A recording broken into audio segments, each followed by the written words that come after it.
3 days back ఒక female patient of 30 years of age she came with the complaint of నాకు కనిపించట్లేదు. Glasses ఒక 5 years నుంచి వాడుతున్నాను.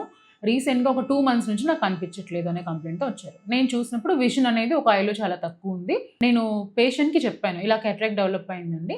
సర్జరీ చేసుకుంటే మీకు బావుంటుంది. మళ్ళీ మీ చూపు మీకొస్తుంది అని చెప్పాను. షీ సెడ్ దట్ నాకు ఇప్పుడే కాట్రాక్ట్ డెవలప్ అవ్వడం ఏంటి? మా మదర్‌కి కూడా కాట్రాక్ట్ అనేది ఏం లేదు. విషన్ అంతా బావుంది అని చెప్పారనమాట. సో దీన్ని ఏమంటామంటే ప్రీ సినల్ కాట్రాక్ట్ అంటాం. జనరల్‌గా అందరికి తెలిసిన విషయం ఏంటంటే 60 ఇయర్స్ దాటిన వాళ్ళకి కంట్లో పొర అనేది డెవలప్ అవుతుంది. కానీ ఏ ఏజ్‌లో అయినా పొర అనేది డెవలప్ అవ్వచ్చు. దానికి గల కారణాలు ఏముంటాయంటే షుగర్ అనేది కంట్రోల్ లేకపోవడము. ఇంకోటేంటంటే స్టెరాయిడ్స్ అనేవి తీసుకోవడము. తర్వాత ఎలక్ట్రిక్ షాక్ కొట్టినప్పుడు కానీ, కంటికి దెబ్బ తగిలినప్పుడు కానీ, కొంతమంది పేషెంట్స్ క్యాన్సర్ పేషెంట్స్ ఉంటారు. వాళ్ళకి రేడియేషన్ అనేది ఇస్తామనమాట. దానివల్ల ప్రీవియస్‌గా కొంతమంది రెటినల్ సర్జరీస్‌కి అయినప్పుడు కానీ, ఇలాంటి వాళ్ళందరిలో ప్రీ సినల్ క్యాటరాక్ట్స్ అవన్నీ డెవలప్ అవ్వచ్చు. Don't be panic.